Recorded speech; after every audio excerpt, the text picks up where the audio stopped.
শিলিগুড়িতে ফের রুখে দেওয়া হলো অবৈধ কাঠ পাচার চক্র। গোপন সূত্রে খবর পেয়ে বৈকুণ্ঠপুর ডিভিশনের ডাবগ্রাম রেঞ্জের বন আধিকারিকরা অভিযান চালান জলপাই মোড় এলাকায়। অভিযান চলাকালীন একটি 4 চাকা গাড়ি এবং একটি স্কুটিতে করে স্টিক কাঠ ও শাল কাঠ পাচারের চেষ্টা ধরা পড়ে। ধৃত বিশ্বনাথ বর্মনের বাড়ি মাটিগাড়া এলাকায়। জানা গেছে এই কাঠ বিহারে পাচারের উদ্দেশ্যে নিয়ে যাওয়া হচ্ছিল। ঘটনাস্থল থেকে স্কুটি চালক পালিয়ে যায়। তার খোঁজে তল্লাশি চালাচ্ছে বন দপ্তর। বাজেয়াপ্ত করা হয়েছে কাঠ ও গাড়ি। বন আইনে মামলা রুজু করে তদন্ত শুরু হয়েছে।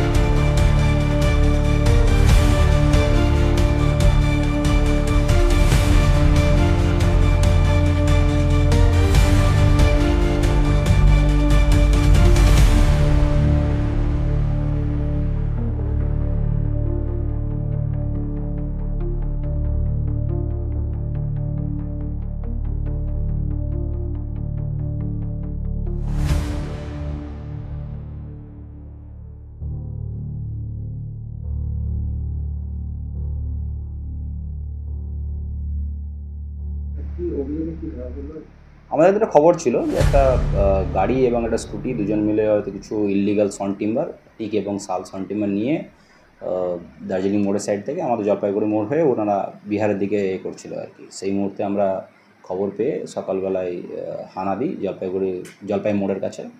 তো স্কুটির যে ড্রাইভার ছিল স্কুটি ফেলে দিয়ে চলে যায়, কিন্তু গাড়ির যে ড্রাইভার তাকে আমরা হাতে নাতে ধরতে পেরেছি এবং সিজ করে অ্যারেস্ট করে নিয়ে আসা হয়েছে।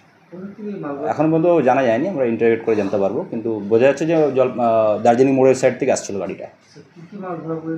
টিক সন টিম্বার আছে এবং শালের সন টিম্বার রয়েছে। আচ্ছা, আনুমানিক বাজারগুলো কত হবে?